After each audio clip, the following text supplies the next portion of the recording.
নমস্কাৰ মই আজি এই ভিডিঅ'টো এই কাৰণে বনাবলৈ ল'লোঁ যে আমাৰ সমবায়খনৰ বৰ্তমানে যি পৰিস্থিতি হৈ আছে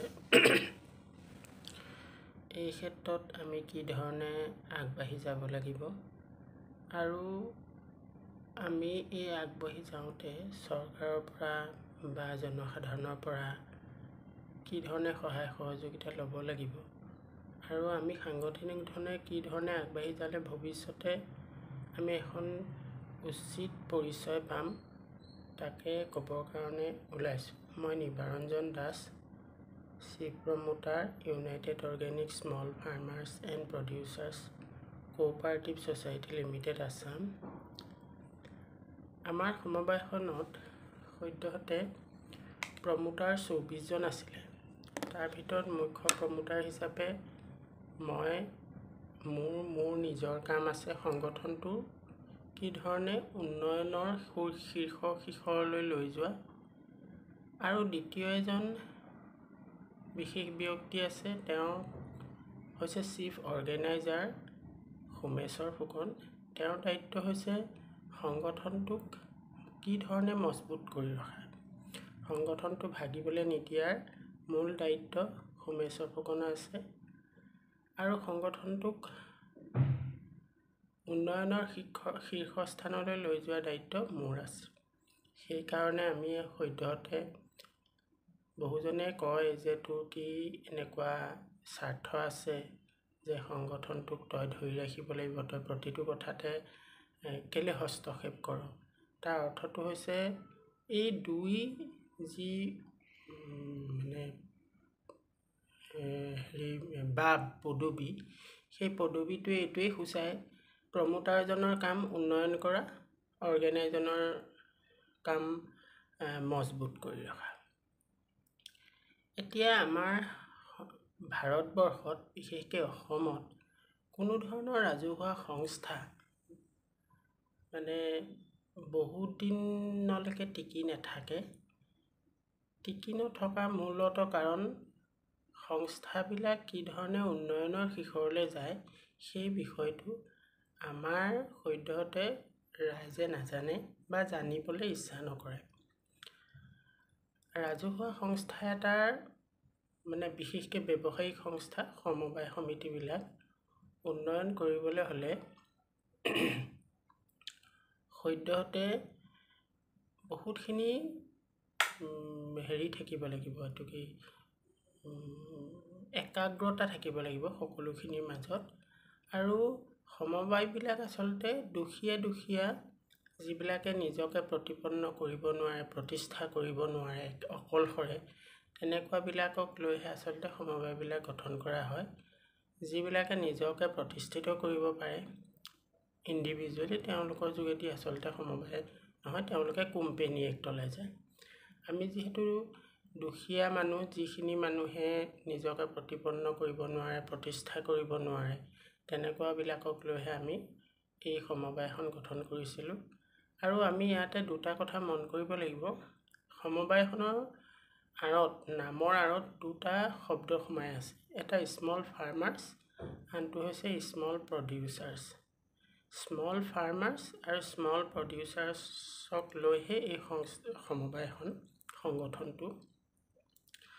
আৰু বিশেষকৈ অৰ্গেনিকৰ জৈৱিক ক্ষেত্ৰত, জৈৱিক কৃষি উন্নয়নত যিবিলাক আমাৰ কৃষকে উৎপাদন কৰিব সেইবিলাক জৈৱিক হ'ব লাগিব।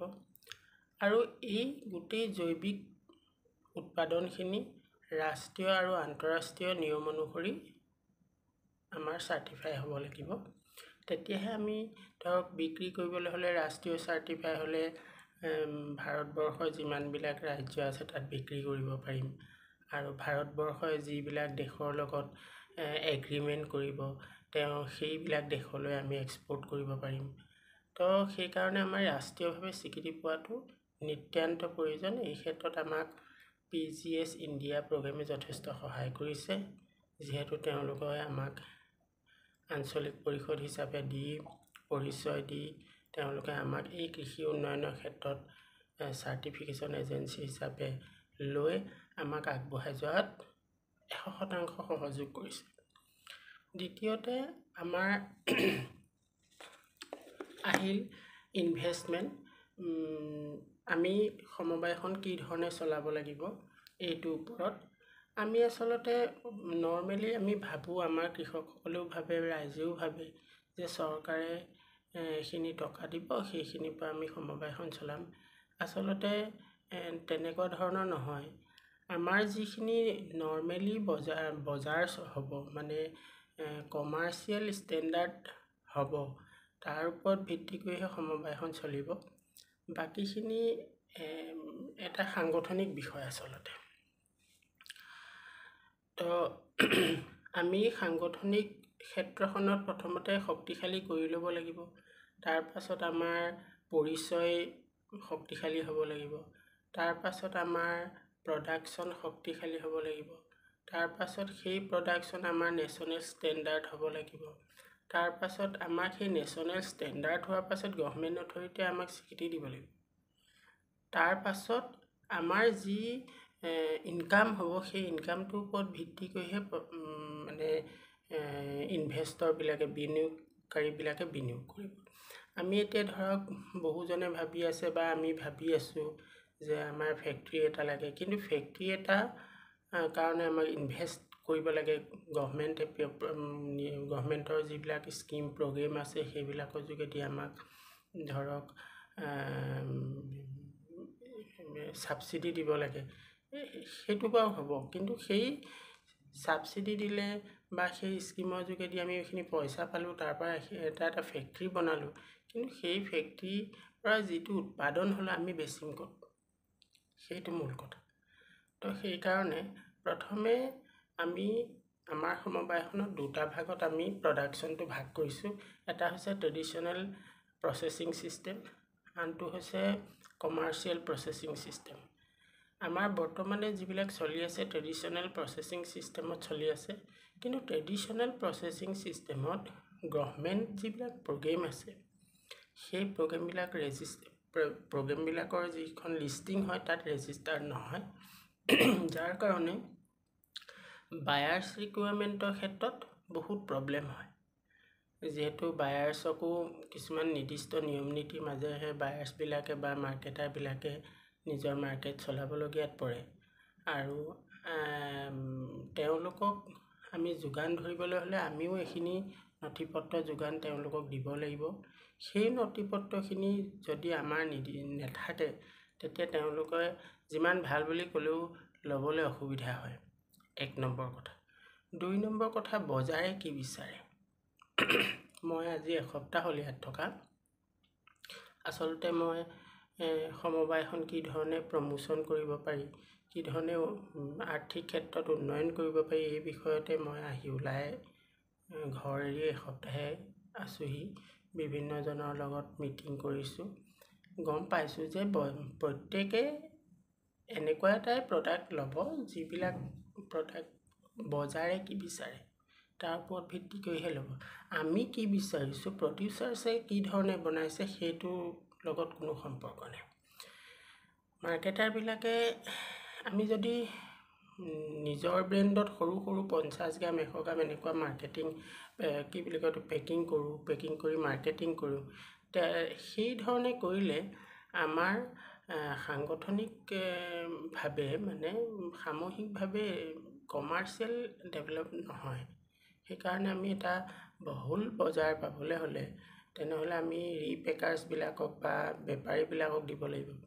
বেপাৰীবিলাকে এনেকুৱা মালহে ল'ব, এনেকুৱাহে উৎপাদনহে ল'ব যিবিলাক উৎপাদন সদ্যহতে বজাৰত বৰ্তমানে বিক্ৰী হৈ আছে। কাৰণ আমাৰ পৰা মাল তেওঁলোকে কিনি লৈ ঘৰৰ গুদামত পেলাই থ'লে তেওঁলোকতো বজাৰ নচলে। আমাৰ ট্ৰেডিশ্যনেল যিটো প্ৰচেছ আছে, সেই ট্ৰেডিশ্যনেল প্ৰচেছটোৰ বিষয়ে তেওঁলোকে প্ৰচাৰ কৰি বিক্ৰী কৰি বজাৰ উলিয়াই সেইখিনি কৰিবলৈ সময় নাই। তো সেইকাৰণে তেওঁলোকে কমাৰ্চিয়েল মাৰ্কেটৰ ক্ষেত্ৰত প্ৰকৃততে বজাৰত যিটো উৎপাদন বিক্ৰী হৈ আছে, গ্ৰাহকে যি উৎপাদনটোৰ বিষয়ে চিনি পায়, সেই উৎপাদনটোহে তেওঁলোকে কিনিবলৈ ৰাজি আছে। তো সেইকাৰণে আমি কমাৰ্চিয়েল মাৰ্কেট ক্ষেত্ৰত এনেকুৱা এখিনি উৎপাদন কৰিব লাগিব যিখিনি উৎপাদন সদ্যহতে বজাৰত বিক্ৰী হৈ আছে। তেতিয়াহে মাৰ্কেটাৰে মানে বেপাৰীসকলে আমাৰ পৰা প্ৰডাকশ্যন ল'ব, আৰু তেওঁলোকে প্ৰডাকশ্যন ল'লে আমাৰ আৰ্নিং হ'ব। আমাৰ আৰ্নিংটোৰ ওপৰত ভিত্তি কৰি গভৰ্ণমেণ্ট অথৰিটিয়ে তেতিয়া দায়িত্ব ল'ব। যেতিয়া গভৰ্ণমেণ্ট অথৰিটিয়ে আমাৰ দায়িত্ব ল'ব, আমি কমাৰ্চিয়েলি যেতিয়া আমি এটা নিৰ্দিষ্ট ইনকম দেখুৱাব পাৰিম, তেতিয়াহে ইনভেষ্টৰে আমাক ইনভেষ্ট কৰিব, বিনিয়োগকাৰীসকলে। আৰু তেতিয়াহে বিনিয়োগকাৰীৰ পৰা টকা লৈ আমি সেই ব্যৱসায়টো বা সেই উৎপাদন মাধ্যমটো ওপৰলৈ নি আৰু এডোখ ওপৰলৈ নিয়াৰ পাছত সেই নিৰ্দিষ্ট বজাৰখন বহল কৰিবলৈ মানে অলপ মানে কি বুলি কয়, এইটো এখন ঠাই পাম, এখন পথাৰ পাম য'ত আমাৰ কমাৰ্চ মানে বাণিজ্যিক প্ৰসাৰ হয়। আৰু তেতিয়াহে আমাৰ সেই ইনভেষ্টৰজনকো আমি সুতে মূলে টকাটো ঘূৰাই দিবলৈ বা তাত পাৰ্চেণ্টেজ দিবলৈ আমি সফল হ'ম। যদি আমাৰ যিবোৰ বৰ্তমানে সদ্যহতে সমবায় ক্ষেত্ৰত চলি আছে, আমাৰ সমবায় ক্ষেত্ৰত চলি আছে, তো যেনেকৈ এক্সপো এখন লৈ গৈছে, কোনোবা দুজন কৃষকে চাহপাতৰ পেকেট লৈ গৈছে বা কোনোবা হালধি পেকেট লৈ গৈছে, তাত বিক্ৰী কৰিছে। সেইটো এটা তথ্যভিত্তিক ব্যৱস্থাহে, সেইটো মানে এটা ডকুমেণ্টৰী, যিটো আমি চৰকাৰক দেখুৱাবলৈ হৈছে আমি এইটো কাম কৰি আছোঁ, আপোনালোকৰ পইচা যদি আহিছে অলপ দিয়ক। আচলতে সেইটো যোগেদি আমি ব্যৱসায়িক একো উন্নয়ন কৰিব নোৱাৰোঁ, কায়িকভাৱেও একো উন্নয়ন কৰিব নোৱাৰোঁ। সেইকাৰণে আমি সদ্যহতে চাহৰ ক্ষেত্ৰত যদি আমি প্ৰথমে ধৰোঁ, ট্ৰেডিশ্যনেলি যিবিলাকে মানে প্ৰচেছিং কৰি আছে, তাৰ মাৰ্কেটখন ক'বলৈ গ'লে 5%হে, যাৰ যোগেদি কৃষকসকলক আমি স্থিতিস্থাপক এখন বজাৰ দিবও নোৱাৰোঁ, আৰু কৃষকসকলক ঘৰ চলাব পৰা মানে পৰিস্থিতি কৰি দিব নোৱাৰিম, যিহেতু সেই ট্ৰেডিশ্যনেল প্ৰডাকশ্যনবিলাকৰ মাৰ্কেটেই নাই। 5% মাৰ্কেট নহয় আচলতে, তাৰ যোগেদি ঘৰ এখন চলাব নোৱাৰি। আৰু কোনো ধৰণৰ মানে ৰিপেকাৰ্ছ হওক, বায়াৰ্ছ হওক, মানে বেপাৰীয়ে হওক, বিজনেছমেনবিলাকে যিবিলাকে মাৰ্কেটিং কৰে, মাৰ্কেটিং এজেঞ্চি হওক, তেওঁলোকে ট্ৰেডিশ্যনেল যিটো প্ৰডাকশ্যন সেইটোৰ ওপৰত মাৰ্কেট কৰাৰ কথা তেওঁলোকে নাভাবে, যিহেতু বজাৰত তেনেকুৱা গ্ৰাহক নাই। কমাৰ্চিয়েলৰ কথা আহিলে মানে আমাৰ এতিয়া চাহৰ ক্ষেত্ৰত যদি ক'বলৈ যাওঁ, কমাৰ্চিয়েল ছেক্টৰত চাহ অকল CTC চাহ বিক্ৰী হয়। গ্ৰীণ টি বিক্ৰী হ'লেও মানে গ্ৰীণ টি বুলি যিটো বিক্ৰী হয় প্ৰকৃততে সেইটো CTC নিচিনাই। তো তেনেকুৱা ছেক্টৰত আমাৰ দুটা বস্তু মানে দুটা মূল বিষয় আহি পৰিলে। এটা হৈছে চাৰ্টিফিকেশ্যন চাৰ্কুল, আনটো হৈছে government program circle. Government program চাৰ্কুলত আমি যদি চাওঁ, ইউনিট আছে। মাইক্ৰ' ইউনিটে 500 কেজিলৈকে প্ৰচেছ কৰিব পাৰে, যিটো 100 কেজি প্ৰচেছ প্ৰডাক্ট ওলায়। আৰু এটা আছে মিনি, সেইবিলাকক 500 কেজি ওলায়, মানে 2500 কেজি প্ৰচেছ কৰিব পাৰে কেঁচা পাত। তো আমি যদি সেই ডাঙৰ চাৰ্কুললৈ যাওঁ, মিনি ছেক্টৰলৈ যাওঁ, তেতিয়া আমাৰ চাৰ্টিফিকেশ্যন গাইডলাইনত নিমিলে। আৰু আমি যদি মাইক্ৰ'তকৈ তলত যাওঁ, গভৰ্ণমেণ্ট প্ৰগ্ৰেমৰ লিষ্ট নাই যে মাইক্ৰ'তকৈ তলত প্ৰডাক্ট কৰি MSME কৰিব আৰু FSSI ছেক্টৰলৈ যাব। তাৰপাছত এইটো কৰিলে মানে আমাৰ কমাৰ্চিয়েল লষ্ট হয়। এইটো বহলভাৱে কেতিয়াবা এদিন আমি পাতিম এই ক্ষেত্ৰত। কিন্তু চাৰ্টিফিকেশ্যন ছিষ্টেমত কি হয়, এটা এৰিয়া থাকে, যিটো এৰিয়াৰ ভিতৰতে প্ৰডাক্টখিনি হ'ব লাগে, এখন গাঁৱৰ ভিতৰতে প্ৰডাক্ট হ'ব লাগে, সেই গাঁওখনৰ প্ৰডাক্টখিনি আনি প্ৰচেছ কৰিব লাগে। তো তেনেকুৱা ছেক্টৰত আমি এতিয়া বৰ্তমানে প্ৰথম পৰ্যায়ত আমাৰ হাতত কৃষক ইমান নাই, সেইকাৰণে আমি মাইক্ৰ'তহে যাব পাৰিম। 500 কেজি ডেইলি মানে পাত মৰা মেচিন আমি বনাব পাৰিম। আৰু মিনি ছেক্টৰলৈ গ'লে আমাৰ গাইডলাইনত মানে চাৰ্টিফিকেশ্যন গাইডলাইনত আমাৰ অসুবিধা হ'ব। তো সেইকাৰণে চাৰ্টিফিকেশ্যন গাইডলাইন আৰু গভৰ্ণমেণ্ট প্ৰগ্ৰেম গাইডলাইন দুইটা মিলাই আমি maximum 500 KG daily, maximum 600 KG বা 650 কেজি ডেইলি প্ৰচেছ কৰিব পৰা মেচিনহে আমি মানে ডিক্লিয়াৰ কৰিব পাৰিম আমাৰ কোঅপাৰেটিভখনে। আৰু ট্ৰেডিশ্যনেল ছেক্টৰটো এটা এক্সট্ৰা ছেক্টৰ, সেইটো এটা মানে কি বুলি কয় গ্লেমাৰ হয়। ট্ৰেডিশ্যনেল প্ৰডাক্টবিলাক গ্লেমাৰ হয়। সেইটোক আমি জহ কৰিব পাৰিম যে অসমত এনেকুৱা ট্ৰেডিশ্যনেল ভাল প্ৰডাক্ট হয়, 1 কেজি চাহৰ দাম বোলে 3000, 4000, 5000, তো তেনেকুৱা ধৰণৰ কথা। কিন্তু কমাৰ্চিয়েল ছেক্টৰত সেই ক্ষেত্ৰত আমি চাৰ্টিফিকেশ্যন গাইডলাইন আৰু government MSME guideline, FSSAI guideline চব মানি আমি মাইক্ৰ' প্ৰজেক্টতকৈ ডাঙৰ ইউনিটৰ কথা কোনোদিনেই ভাবিব নোৱাৰোঁ। তো সেইখিনি হ'ল। আৰু এই ক্ষেত্ৰত আমি আৰু এটা বিশেষ বিষয় গুৰুত্ব দিব লাগিব, সেইটো হৈছে কি এইটো কি কয় আমাৰ যিটো ইনভেষ্টমেণ্ট প্লান, আমাৰ যিখন কোঅপাৰেটিভৰ বাইল' আছে, সেই বাইল'খনৰ মতে মানে ইনভেষ্টমেণ্ট প্লানটো হৈছে 51% ফিক্স কেপিটেল। তো ফিক্স কেপিটেলৰ ক্ষেত্ৰত যদি আমি ধৰা হওক আমাৰ কমাৰ্চিয়েল যিটো প্ৰগ্ৰেম হ'ল, সেই প্ৰগ্ৰেমটো আমি ষ্টাৰ্ট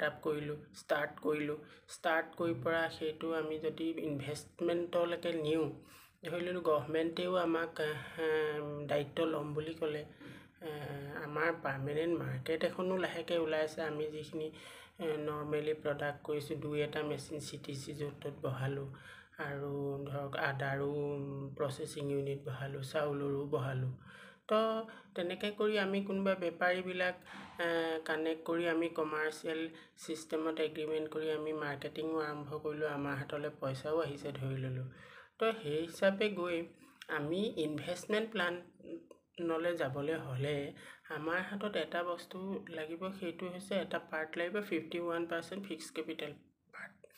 তো 51% ফিক্স কেপিটেল পাৰ্টত আমাৰ এখন গোটেই সমবায়খনৰ যিখিনি শ্বেয়াৰ হোল্ডাৰ্ছ আছে আৰু নতুন যদি কোনোবা শ্বেয়াৰ হোল্ডাৰ হয়, তেওঁলোকৰ মাজত আমি আলোচনা কৰিব লাগিব। আমি ধৰি ল'লোঁ যিটো টকা হয় 1 কোটি টকা হ'ল, 1 কোটি বোলে গোটেই ইনভেষ্টমেণ্ট প্লানটো 1 কোটি হ'ল, তাত 51 lakhs আমাৰ ফিক্স কেপিটেল থাকিবলৈ 49%হে সেই ইনভেষ্টৰ কোম্পানীবিলাকে কৰিব, যিটো আমাৰ মানে মাৰ্কেটিং ছেক্টৰতহে সহযোগিতা হ'ব। সেইকাৰণে আমি এই 51%টো আমি গভৰ্ণমেণ্ট প্লেনিং স্কিমত সেইটো ভৰাই এটা আমি ষ্টাৰ্টআপৰ প্ৰগ্ৰেমলৈ লৈ যাব লাগিব।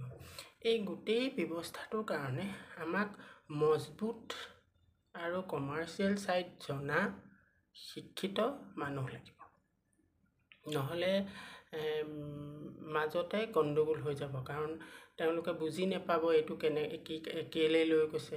সদায় কাগজত দেখা কথাবোৰ, চকুৰে দেখা কথাবোৰৰ মাজত সম্পূৰ্ণ নিমিলে।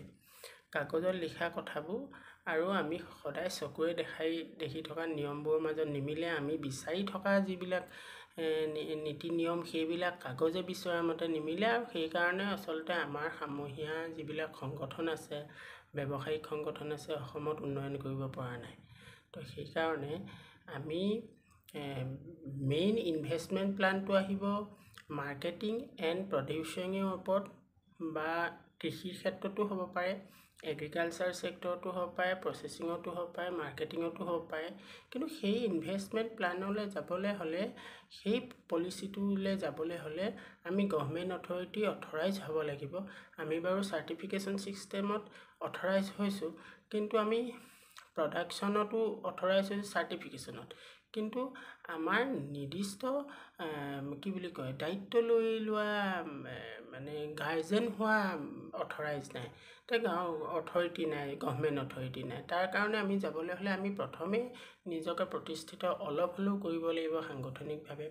তো সেইকাৰণে আমি আমাৰ নিজৰ পাৰ্মানেণ্ট ইনকাম এখিনি হ'ব লাগিব, দেখুৱাব নহয়, পাৰ্মানেণ্ট ইনকাম এখিনি সঁচাকেই হ'ব লাগিব। কাগজত দেখুওৱা নহয়, যেনেকৈ ধৰক এক্সপো এখনলৈ গ'লে ইমান বিক্ৰী হ'ল, সেইটো নহয়। এখন 2-4খন এগ্ৰিমেণ্ট লাগিব ধৰক মাৰ্কেটিং কোম্পেনীৰ লগত। তো তেতিয়াহে আমি সেইটো কৰিব পাৰিম। সেই 2-4খন মাৰ্কেটিং কোম্পেনীৰ লগত এগ্ৰিমেণ্ট কৰিবলৈ হ'লে আমাৰ নিৰ্দিষ্ট এটা সামূহিক ব্ৰেণ্ড লাগিব আচলতে। সেইকাৰণে আমি জৈৱিক আসাম বুলি ব্ৰেণ্ডটো বনোৱা হৈছিলে আচলতে। তো মানুহবিলাকে যদি কৃষকবিলাকে জৈৱিক আসামত যদি মালটো দিবলৈ ইচ্ছা নকৰে, প্ৰডাক্টটো দিবলৈ ইচ্ছা নকৰে, তেনেহ'লে আমি পাৰ্মানেণ্ট মাৰ্কেট থকা বুলি দেখুৱাবলৈ কাৰোবাৰ লগত এগ্ৰিমেণ্ট কৰিব নোৱাৰিম। যদি এগ্ৰিমেণ্ট কৰিব নোৱাৰোঁ, তেনেহ'লে গভৰ্ণমেণ্ট অথৰিটিয়ে আমাৰ দায়িত্ব নলয়। গভৰ্ণমেণ্ট অথৰিটিয়ে যদি দায়িত্ব নলয়, তেনেহ'লে আমাক ইনভেষ্টৰে ইনভেষ্ট নকৰে। তো বহুত কথা সামৰি এই গোটেই প্ৰগ্ৰেমটো আমাৰ যিটো ওচফাৰ যিটো প্ৰগ্ৰেম প্ৰমোট হৈছে, তো ওচফাৰ প্ৰগ্ৰেমটো PGS ইণ্ডিয়াৰো মানে কি বুলি কয় এইটো সহযোগ নুই কৰিব নোৱাৰি। PGS ইণ্ডিয়াৰ সহযোগতো আমাক 100% লাগিব, কাৰণ সেইটো এটা গভৰ্ণমেণ্ট এটা প্ৰগ্ৰেম, যিটো প্ৰগ্ৰেমৰ যোগেদি ৰাষ্ট্ৰীয়ভাৱে প্ৰডাক্টবিলাক চাৰ্টিফাই হয়। তাৰ কাৰণে আমি PGS ইণ্ডিয়া প্ৰগ্ৰেমে যি ধৰণে বিচাৰিছে বোলে আমাৰ কৃষক গোটবিলাকে এনেকৈ কাম কৰিব লাগিব, এনেকৈ চাৰ্টিফিকেট পাব, সেইখিনি আমি ক্লিয়াৰ কৰি ৰাখিব লাগিব। এইফালে আহি গ'লোঁ MSME চেক্টৰ। MSME চেক্টৰে বিচাৰিছে বোলে গোটবিলাকে এনেকৈ প্ৰডাক্ট কৰিব লাগিব, বা প্ৰডিউচাৰজনে এনেকৈহে প্ৰডাক্ট কৰিব লাগিব, তেনেকৈয়ে প্ৰডাক্ট কৰিব লাগিব। আমি মাৰ্কেটিং চেক্টৰটো বোলে গ্ৰাহকে এনেকৈ বিচাৰিছে, আপোনালোকে এনেকৈহে প্ৰডাক্ট বনোৱা, মেচিন ছেটিং কৰক, বা এনেকৈহে প্ৰডাক্ট বনাওক, তেনেকৈ প্ৰডাক্ট বনাব লাগিব। আৰু মাৰ্কেটিং চেক্টৰলৈ আমি এগ্ৰিমেণ্ট কৰিবলৈ আমাৰ নিৰ্দিষ্ট এটা সামূহিক ব্ৰেণ্ড লাগিব। এই গোটেই কথাখিনি মিলাইহে আমি গোটেই ইনভেষ্টমেণ্ট প্লেনিংটোৰ ওচৰলৈ যাব পাৰিম। আৰু তাৰ কাৰণে আমি সদ্যহতে আমি যিখিনি নিয়ম নীতি লৈ আমাৰ নিজকে জহ কৰি আছোঁ যে ট্ৰেডিশ্যনেলি এনেকৈ বনাইছোঁ, তেনেকৈ বনাইছোঁ, সেইটো কৰোঁতে 100 বছৰ লাগিবগৈ। আমি মাৰ্কেট বিচাৰি নাপাম, আৰু এই ধৰণে মাৰ্কেট বিচাৰি নাপালে আমাৰ কোনো ধৰণৰ ইনভেষ্ট নহ'ব। উন্নয়ন কৰিবলৈ আমি কোনো ধৰণৰ সহযোগিতা নাপাম ক'ৰ পৰা। সেইকাৰণে আমি এই গোটেই কথাখিনি মানি চলিব লাগিব। এই ক্ষেত্ৰত সোমেশ্বৰ দাইতিৰো সোমেশ্বৰ ফুকনৰো যথেষ্ট সহযোগিতা আমাক প্ৰয়োজন আছে। প্ৰতি মুহূৰ্ততে সোমেশ্বৰ ফুকনে এটা কথা মন কৰিব লাগিব যে সংগঠনটো যাতে মজবুত হৈ থাকে, আভ্যন্তৰীণ দিশটো, সেইটো সোমেশ্বৰ ফুকনৰ সম্পূৰ্ণ দায়িত্ব থাকিব। আৰু মই সেই হিচাপে মোৰ দায়িত্ব পালন কৰিবলৈ আজি এসপ্তাহ ওলাই আহিলোঁ। আহি অধ্যয়ন কৰিছোঁ যে বজাৰত কেনেকুৱা ধৰণৰ চাহ বিচাৰিছে, চাহৰ মূল্য, ন্যূনতম মূল্য কিমান চলি আছে, ঊৰ্ধ্বতম কিমান চলি আছে, বা হালধিৰ ঊৰ্ধ্বতম কিমান চলি আছে, ন্যূনতম কিমান চলি আছে, এইবিলাক অধ্যয়ন কৰিছোঁ। বিভিন্ন সংগঠনৰ লগত আলোচনা কৰিছোঁ। তাৰ পৰা মই এইকেইটা বিষয়ত উপনীত হৈছোঁ। আৰু সেই বিষয়কেইটা উন্নয়ন কৰিবলৈ আমি সদ্যহতে এখন মিটিং কৰিম শ্বেয়াৰ হোল্ডাৰ্ছবিলাকৰ লগত, আৰু সেই ধৰণে কৰি আমি সমবায়খনৰ উন্নয়ন কৰিম বুলি ভাবিছোঁ। আৰু সেই ক্ষেত্ৰত কৃষক বন্ধুসকল, উৎপাদকসকল, অংশীদাৰসকল, আৰু আমাৰ সৈতে জড়িত হৈ থকা অন্যান্য সংগঠনৰ বা ব্যক্তিগতভাৱে হ'লেও সহযোগিতা হৈ থকা বিশিষ্ট ব্যক্তিসকল, সকলোৰে সহযোগিতাৰ মাজেৰে আমি এই কামটো কৰি অসমক এক শীৰ্ষস্থানীয় এটা ব্যৱসায়িক সংগঠন হিচাপে এই সমবায় সমিতিখন প্ৰতিষ্ঠা কৰিম বুলি আশা ৰাখিছোঁ। আৰু এখন দেশত যেতিয়ালৈকে কোনো ধৰণৰ নাথাকিব, এইটো কি কমাৰ্চিয়েল সংগঠন নাথাকিব, বাণিজ্যিক সংগঠন নাথাকিব, সেই দেশখনৰ পৰিচয়টো উন্নয়নশীল দেশৰ পৰিচয় পাব। উন্নত দেশ হ'বলৈ হ'লে সেই দেশখনত বাণিজ্যিক সংগঠন, আন্তঃৰাষ্ট্ৰীয় প্ৰতিযোগিতামূলক বজাৰখনত বাণিজ্যিক সংগঠন থকাটো নিতান্ত প্ৰয়োজন। আমি দেশক যদি মৰম কৰোঁ বুলি ক'বলৈ হ'লে আমাৰ এনেধৰণৰ বাণিজ্যিক সংগঠনবিলাক আমি শক্তিশালী কৰিব লাগিব। তাকে কৈ মোৰ বক্তব্য সামৰণি মাৰিছোঁ। নমস্কাৰ।